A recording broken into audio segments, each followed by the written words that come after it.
안녕하세요. 반갑습니다. 주간의 첫날이면서 시작하는 날입니다. 오늘 주님의 말씀과 더불어 살면서 승리하는 날이 되시고 주님과 더불어 동행하는 복된 날이 되기를 바랍니다.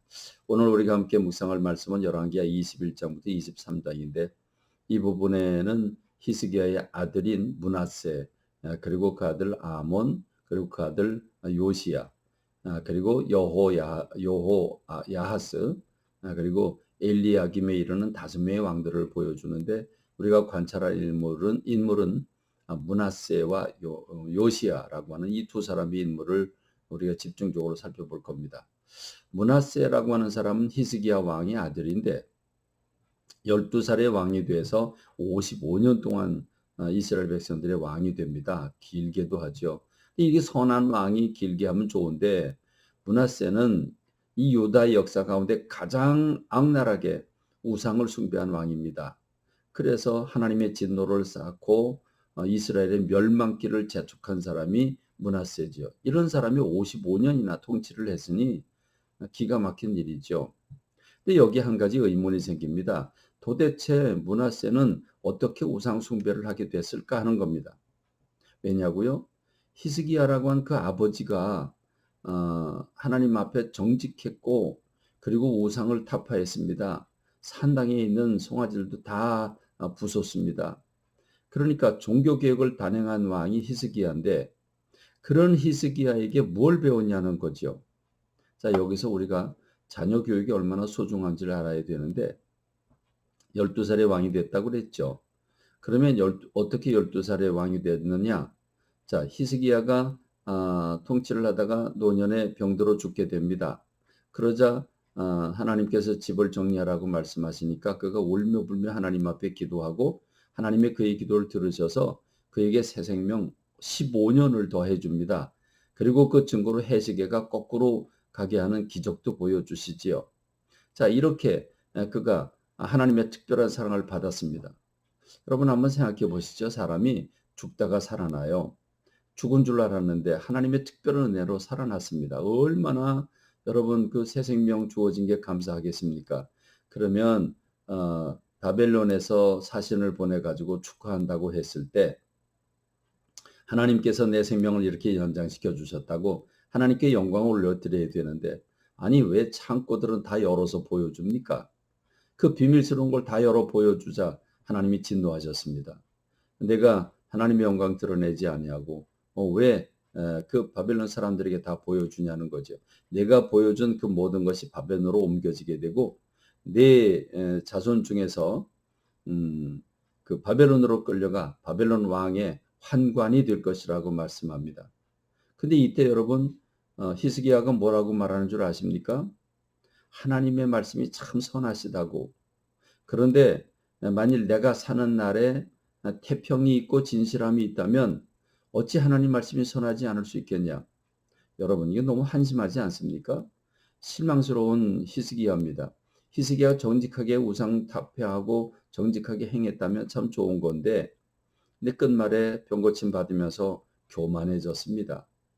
그리고 이기적입니다. 후손들이 끌려간다 그러면 정신을 차리고 자기가 회개를 했어야지 회개하지 아니하고 하나님이 선하시다고 자기 시대에 태평이 있고 후대에 고난받는 건 자기가 상관없다고 이렇게 말하는 그의 생각.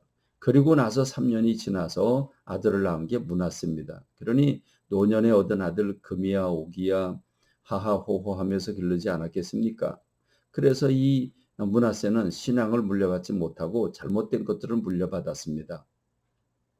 그래서 우상 숭배를 극렬하게 하는데 아버지가 때려 부셨던 모든 우상들을 다 불러들여서 다시 만들고 깎고 해서 제단에 세워놓고 일월 성신을 섬기기도 하고 자식을 죽여서 그 밭 불에 태워 죽이기도 그렇게 죽이면서 제물을 드리기도 하고 온갖 우상들에게 절을 하고 무엇보다도 그는 무지한 자들의 피를 많이 흘려서 예루살렘 이 끝에서 저 끝까지 가득하게 했다라고 하는 걸 보니까 악정을 베풀었습니다. 포악한 정치를 한 거지요.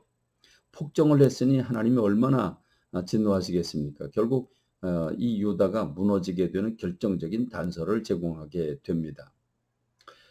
그런데 그 다음의 왕이 아몬이고 그 다음 왕이 요시야인데, 이 요시야는 할아버지가 그리고 자기 아버지가 우상 숭배를 했음에도 불구하고 그 요시야는 모든 우상을 다 때려부시고 그리고 성전에서 율법책을 성전을 수리하다가 율법책을 발견하고 그것을 읽으면서 하나님 앞에 대성통곡하면서 옷을 찢으며 회개를 합니다.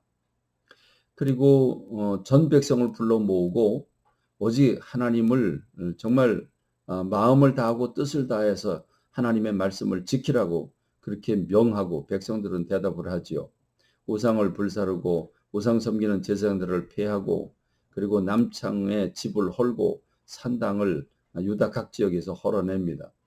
그래서 산당의 제사장들을 죽이죠. 신접한 자와 점쟁이들과 복수를 제거합니다.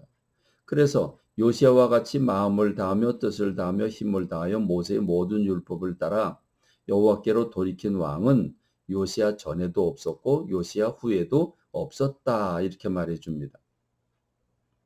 그러나 이미 그 므낫세가 너무나 큰 죄를 짓고 폭정을 함으로써 하나님의 진노가 극에 달해 있었기 때문에 요시야 한 사람이 잘해도, 이처럼 잘한 사람이 지금까지 없었는데 잘해도 하나님의 진노를 멈추게 할 수는 없었습니다. 그래서 요시야도 어이없게 죽게 되는데, 이런 역사를 보면서 다음 세대를 위한 그 교육, 자녀들의 신앙의 대물림이 얼마나 중요한가, 정말 중요하다, 내가 복을 뿌려 놔야 된다라고 하는 사실을 우리가 절감하게 됩니다. 오늘 저와 여러분들이 히스기야, 므낫세, 요시야 이런 사람들을 생각하면서 주 안에서 승리하는 하루가 되고 말씀과 더불어 살면서 자녀들을 믿음 안에서 양육하고 여러분도 복을 후대에게 물려주는 주님의 사람들이 되기를 바랍니다. 감사합니다. 말씀을 맺겠습니다.